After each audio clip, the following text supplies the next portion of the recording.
how much he can do and still be the educator.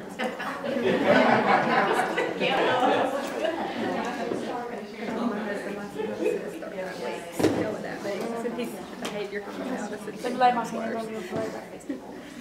Behaviors. It's going to be different this year. That'll last till about day after tomorrow. We're going bowling? Okay, time. Let's see, Charity. What did y'all say the main idea of paragraph 1 is? That he was a famous baseball player. Oh, Babe Ruth was a famous baseball player. You think that's a good understanding, the main idea of paragraph 1? I think so. And then Charity, what details did you use to support that main idea? Because it lists his career and that he was in the National Baseball Hall of Fame, and it gives us statistics on his home runs and stuff. Yes, good details. National Baseball Hall of Fame. We've got some statistics on home runs. What jumps out at you about those statistics? Yeah, they're good. Why do you say that? The numbers are big. 714 home runs. If you're not familiar with baseball, there are not many people who hit 700 home runs, let alone 714. Good details. Anybody else get a different main idea for paragraph 1?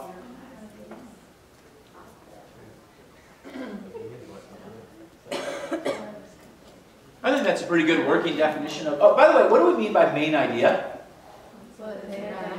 Mostly about. Kind of what it's mostly about. Especially with younger kids, I don't think that that can get stressed enough. What we even mean by main idea. All right, let me show you this. What I've done is I pulled up the reading standards for informational texts for 5th grade.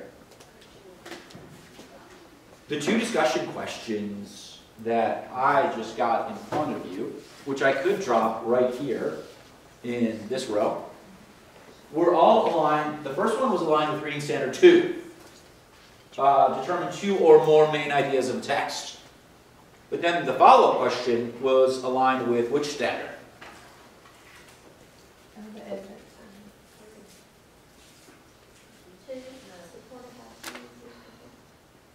Yeah, I mean, good point. I mean, it's really still 2, isn't it?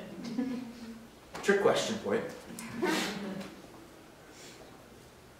Not only do you need to determine the main idea, but which details could be used to back up your understanding of what that main idea is. In fact, though, if you felt that 1 was in view, I think that if you're reading actively, Reading Standard 1 is always going to be in view. Always. So I got you going on just a pair of discussion questions tied in with some of the earlier standards. Here's what I want you to do before I have you do a follow-up activity. I want you to think of these first 6 standards. And we've got just 4 more of them after, 7, 8, 9, and 10. As the standards increase in number, they also increase in, that's what I want you to think about. As the standards increase in number, the reading standards also increase in fill in the blank. And then be ready to back your answer up. I'll give you 30 to 60 seconds.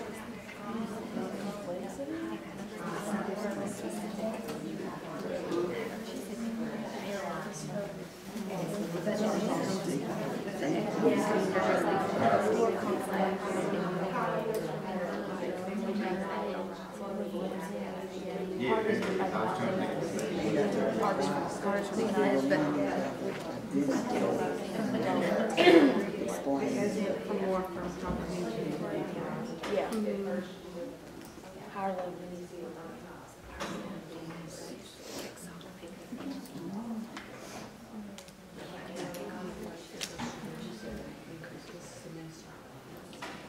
All right, what do you think? As the reading standards for informational texts increase in number, They also seem to increase in, I agree. Who agrees with that? Complexity and or depth of knowledge. I totally agree. Notice that I got you started talking about some of the less rigorous stuff that 5th grade kids, but also 4th and 3rd grade kids are asked to look for when reading. I don't want to throw you into the deep end of the pool. You're going to get there, but gradually, over time. And that makes sense, doesn't it? I mean, it's important to get students to do the kinds of things that the later reading standards are asking of them. But get them there when they're ready. How do you know when they're ready? If they're able to answer less rigorous questions, there's evidence that they're ready to move on to the more rigorous stuff. Yeah. All right, your job. Paragraphs 2, 3, and 4. What I want you to do is I want you to write one discussion question as a team for each of those remaining paragraphs. So one discussion question for paragraph 2, another one for paragraph 3, and then another one for paragraph 4. What I also want you to do is I want you to connect your discussion question to one of these reading standards. Okay. I'm only going to have you do the first 6. Actually, I can tell you, I only want you to do the first 5. Why is 6 not in view? We only have one text so far. That's right. And actually, as you press down to 7, 8, and 9, you're starting to get into the territory of more than one text. Okay. All right, questions about what you and your teammates are doing? Okay, I'll give you a few minutes, and then we'll come back together.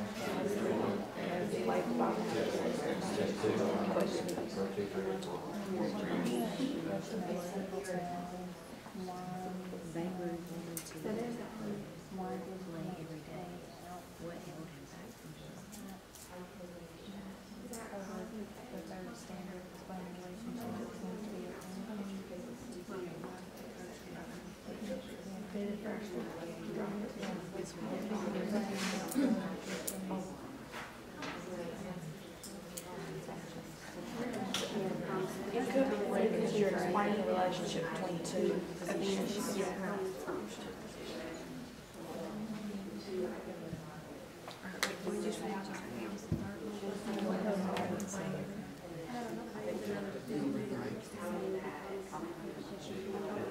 And then if you're gonna explain the relationship, you're gonna have to ask 2 questions. You're gonna have to ask what in and back from play and how does it fit.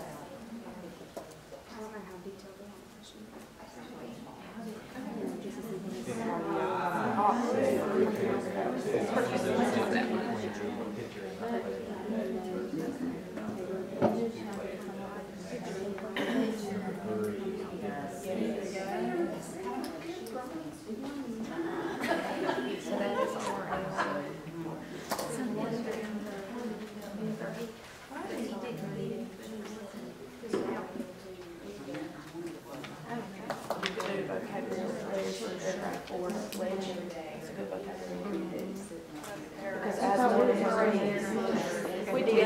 we did, but there's not a vocabulary word in paragraph 3, and I was just, yeah.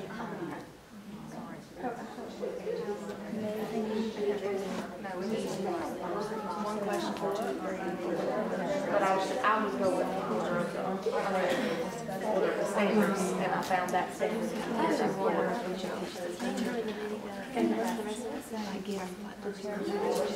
General academics and donate specific words and phrases. Yes, I see. So it'll be focused on first grade, focus on especially since we're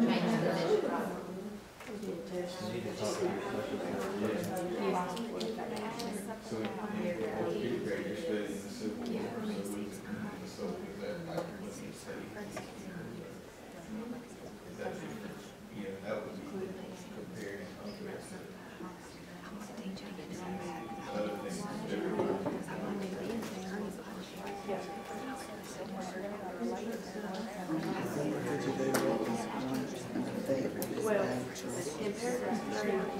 paper you put on here, that's series, that's chronological, that's standard. Yeah.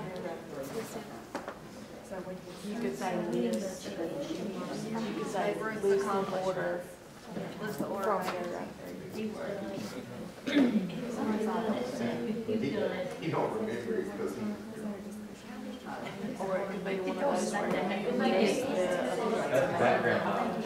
or you could say. I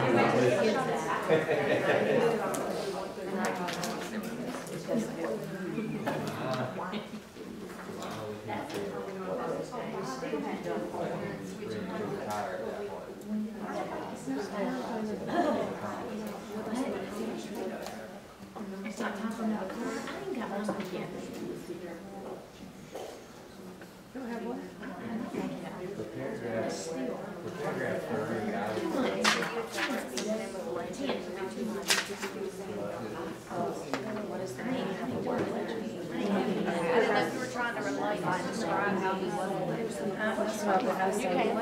What does legend mean? And What makes it. what made, But and there's more than one definition of legend. So the question that I originally was, what is the meaning of the word legend in this context? Because a legend can also be use context and to determine the meaning of the word, what characteristics? I don't know, I'm looking at the Jeeps, the. Okay, about another minute?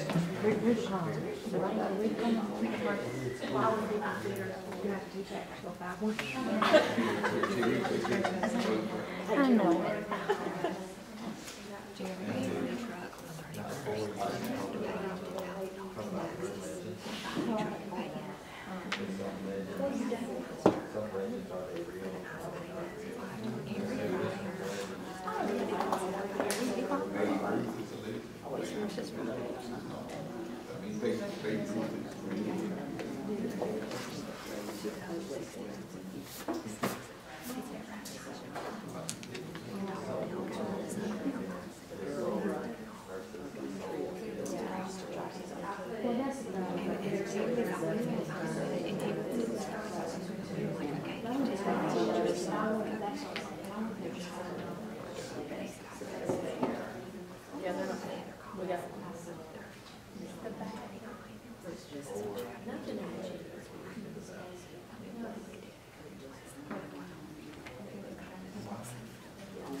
Okay, time. Paragraph 2. Let's see.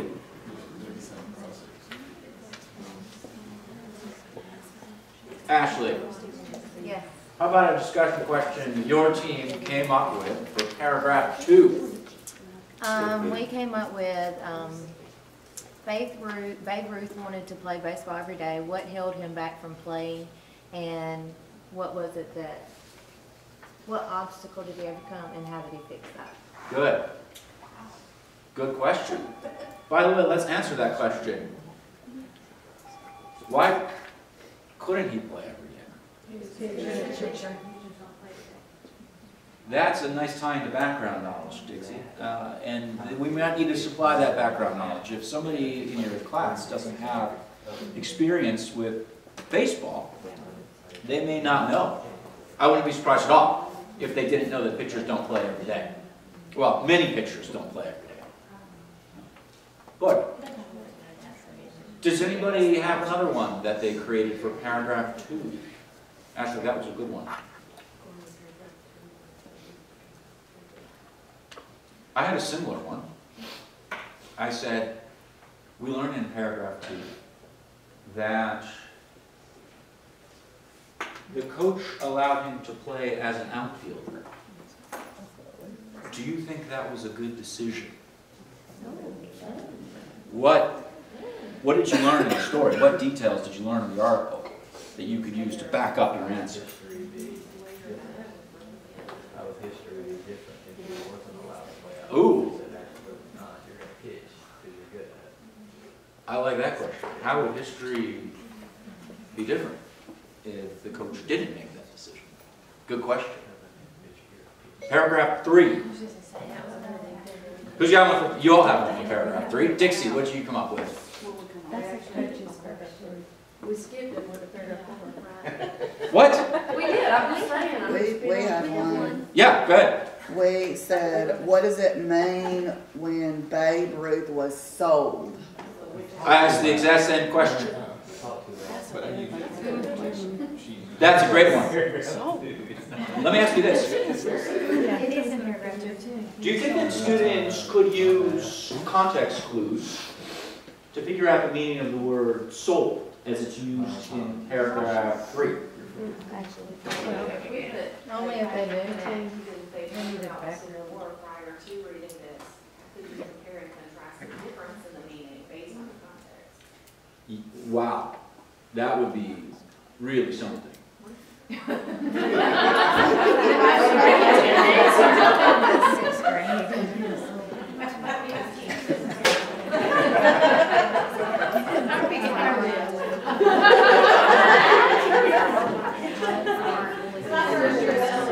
Yeah, no.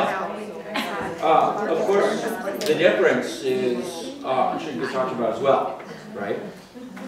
We might have 2 or 3 on that team that but ours would all The be. difference between these candy bar and Right. Yeah, sold. The term sold is used in an unusual way in this text. So getting kids talking about what that means is a good idea. By the way, what reading standard would that discussion question be connected with? Yeah, 4 for sure, right? Okay. Paragraph 4, back to you, Dixie. Paragraph 4, my writer. Based on the information in paragraph 4, why was Babe Ruth a legend? What Dixie, made him- thank you. Oh, she told me, oh, I'm sorry. She was my writer, I can't remember. I love that one. Ann, read it one more time. He just started around. From the information in paragraph 4, why was Babe Ruth a legend? Oh, why was Babe Ruth a legend? Good question. We chose that because we wanted them to know the vocabulary of Yes, legend. for sure. So, actually, that one, I think, connects with multiple reading standards. Several of you are shaking your heads yes. Which ones do you think it's connected with? Number 2, the evidence. I think you could say number 2 because I think it is a main idea kind of question.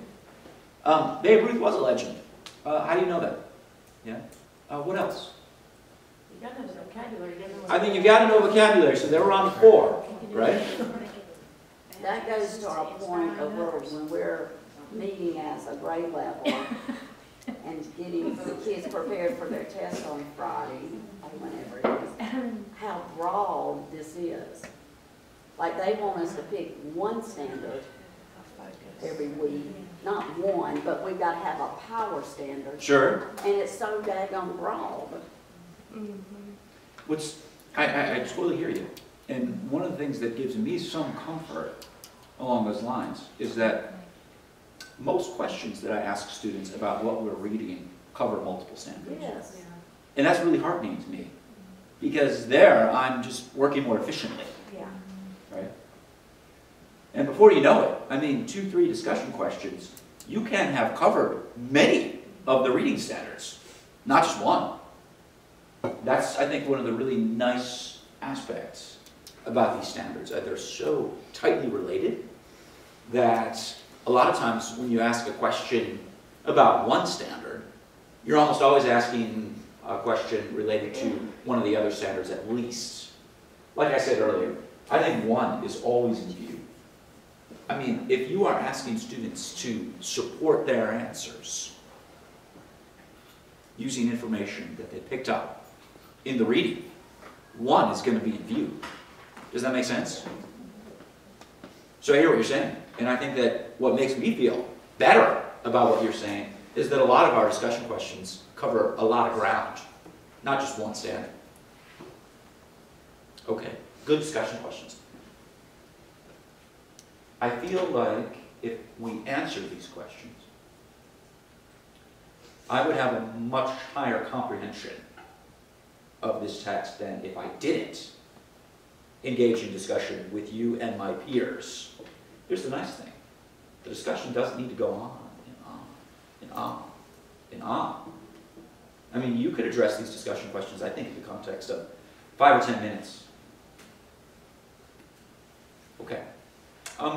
There were some details in this text that a lot of 5th grade kids, well, one in particular, the most 5th grade kids that I have taught this text to, or worked on with, should I say, really latched onto. And did anybody write a discussion question? Go ahead.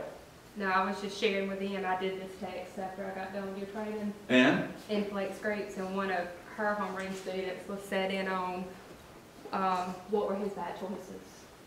What is I want to it? know that.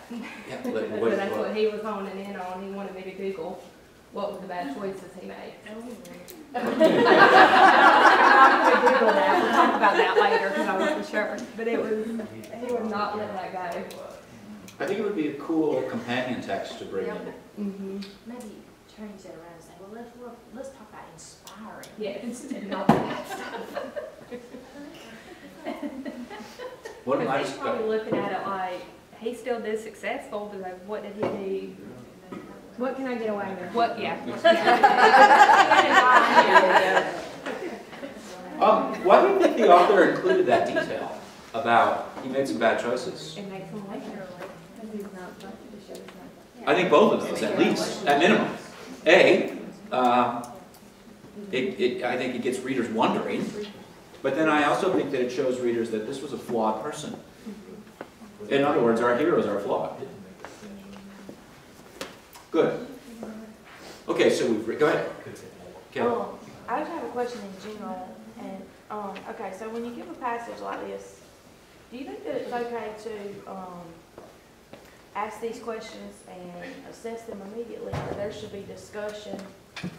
No, not like, in science and social studies, we use a lot of passages, because, we don't, like, actually, like, you know, textbooks or whatever. Sure. So we use a lot of, passages, but, if we teach the material and then we give a passage like this that may have details we didn't teach, you know, because passages differ from one another. Sure.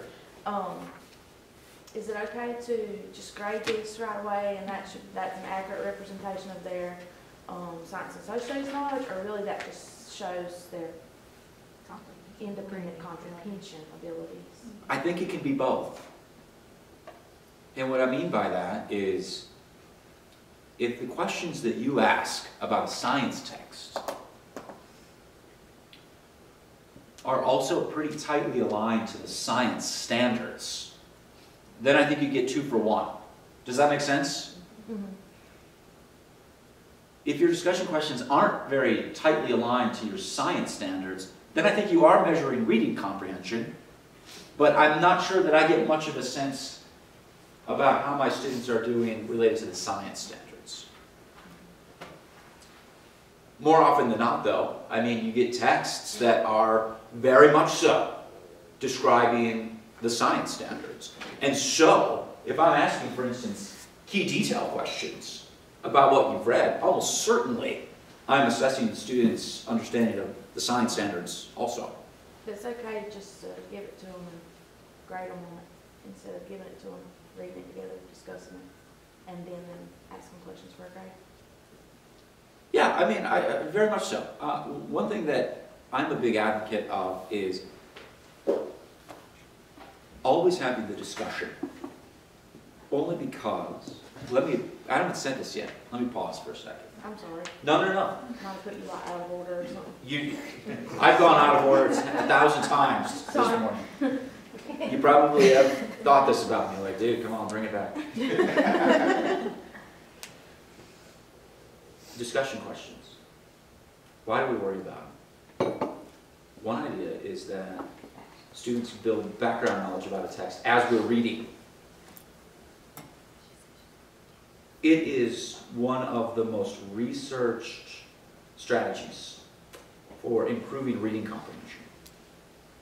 Study after study after study after study has shown that when we ask discussion questions, when we engage students in talking about what they're reading, their reading comprehension goes up. Especially true for students whose first language is not English, and for students who come from economic poverty. That is a very heartening finding. In other words, talking about what you're reading, rather than just giving students a series of questions based on what Because they've read. their reading comprehension weaknesses should not make them fail science and social studies. Precisely. Precisely. Although, you know, and I think that's where we come in, is that we can engage students in these discussions so that they're building that science background knowledge or social studies or mathematics while they're reading.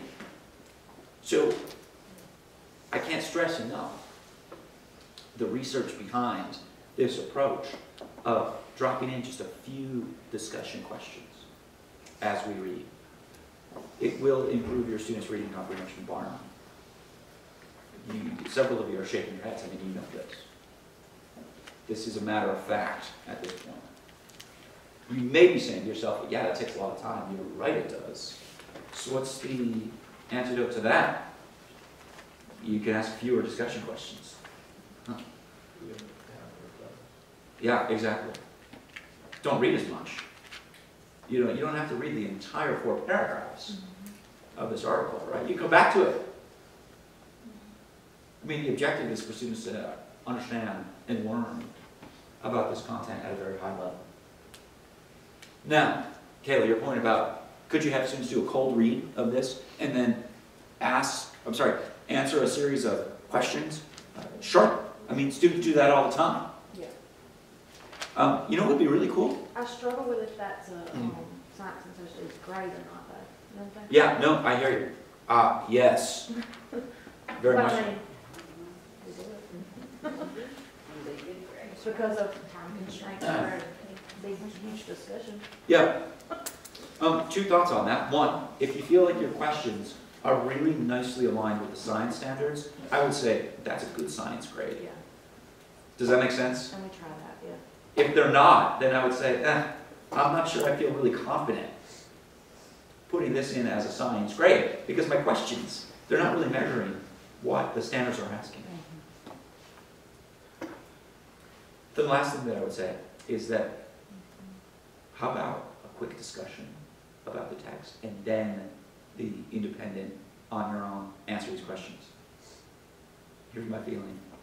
By engaging students in just a few minutes of discussion about that text, just watch their grade on that related, okay, you're on your own now, kind of activity. I think the results would be significant. I think that would be great for the milestone test. I do too. Yeah. I do too. That's why I'm always, and I mean, I don't work for the DOE, and I have my opinions about milestones. I think it would just at least relax the kids. Yeah. Instead of saying, Right. here, it is now to start the test. At least talk about it. You can just tell us exactly what to talk about. Not that we would cheat, because we wouldn't even see it, but just at least, oh, you're fixing to read a text about Indians. How many of you know, what do we know about Indians? Blah, blah, blah. I'm in total agreement with you. And there are people actually who are advocating for that sort of approach. Time to tell. Okay. Good discussion. I've kept you for an hour and a half almost, so that's too long. We're going to come back after the break, and what we're going to do is we've talked about what we've read, and now, of course, we're going to write a little bit about what we've been reading. So it is 9:38 on that clock. Is that true for your clock? Yes. Let's take 10 minutes. Come back at 9:48.